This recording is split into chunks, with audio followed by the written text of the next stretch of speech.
What's up, guys? Welcome back to my channel. If you're new here, welcome to the Secret Life of Horror. My name is Danny. Today I have a first of many reviews for you guys. I know it's been a while since I've done a review. I do miss my old review setup where I had the whole little office back at my place of work at the movie theater, but we're gonna make do.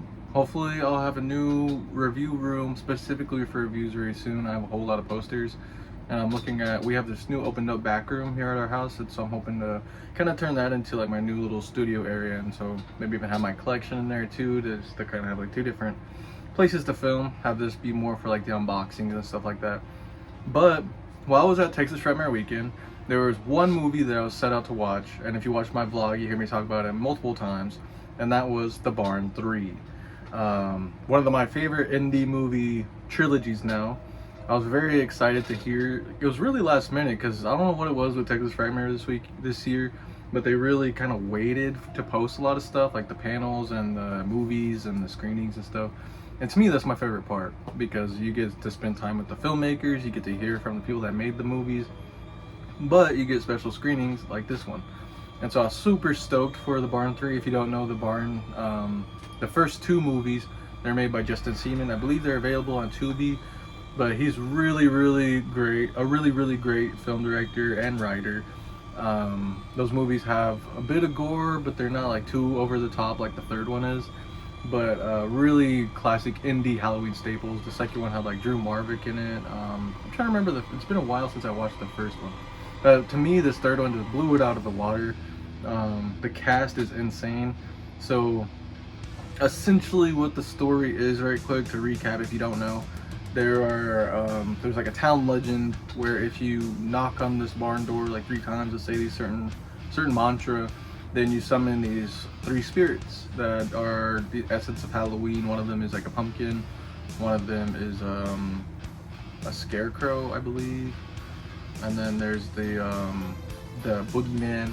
And throughout the second one they add in like the crow or vulture guy, and then there's like the corn head. I'm trying to remember what all of them are. I might be getting them all mixed. I know there's a pig. It's really cool. It's kind of like this like army of demons in a sort of way, but they're really slasher based, and so it's cool to kind of see this movie with slasher monsters chasing you. It's like getting chased by a bunch of different characters from movies. But what's so cool with this one is the first 2 take place in like the 80s, I believe, and so this one is set in the modern day time. And the cast is insane. So you have Courtney Gaines. He's playing the character of Josh, who's like the main antagonist in the second one. But he's also in the first one too, but not Courtney Gaines. It's a whole different actor.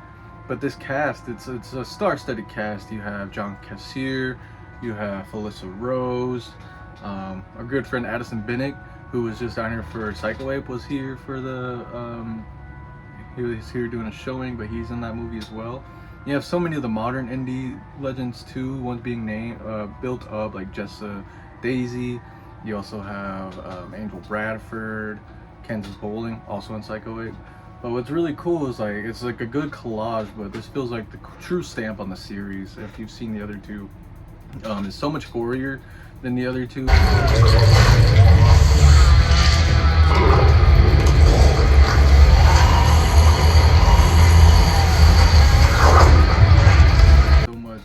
The story just feels so much more driven.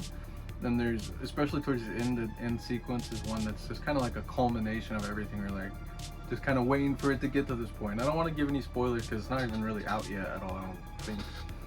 Because I believe that was the actual world premiere of that Texas Frightmare Weekend. And so I was just a little bit late, and so I had to sit on the floor and watch it, but I did not mind at all. I made it in just in time for the opening scene, which was Kansas and Jess's and all that. It was their big moment, and so it was cool to make it in for their opening scene and everything. But a really well done film. I'm trying not to give too much away, but it is very much in the Barn story, where it's now Courtney Gaines' grandchildren, I believe, who are doing the whole ritual and stuff. And so now it's kind of reversed, where he's the one trying to protect them and trying to keep them from doing all this evil stuff, but it's already going down. That's a really fun movie. I'm not sure at all when it's going to be out or any sort of information like that, but yeah, if you ever get the chance, definitely check this one out. I think one of my favorite things about this movie is definitely the gore, because it just takes you for such a wild ride. It definitely feels terrifier-ish in the sense that it's just over the top but in all the best ways. But yeah, I don't want to be too long-winded. I know it's a movie you guys haven't seen yet, so you're just kind of hearing me rant about it a little bit. But The Barn 3 was definitely one of my favorite experiences from Texas Frightmare this year. I'm excited to check it out. Hopefully be on Tubi, or it could be anywhere, Netflix, hopefully somewhere soon. But I just wanted to go on here, give a little review, because hopefully I'll be doing a lot more reviews soon. I was planning to do a little vlog for our Blood Red Riverbed anniversary show. I still got my wristband on, but I just didn't really want to. We got rained out. It's a whole different situation, but luckily we still had fun. We didn't have all of our music performers. Some of them were punk enough to power through and stick with us. Some of them didn't, and so we still had fun. We still had a good little turnout, probably like 20 people there. But it was a nice little intimate time to spend time with the cast and crew and everything. So much fun. But yeah, next up I'm going to be doing, hopefully churning out more videos very consistently.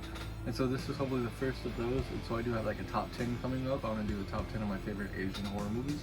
I want to do a top 10 best sequels. I know that's one coming up soon that I want to do. I want to do a top 10 best remakes.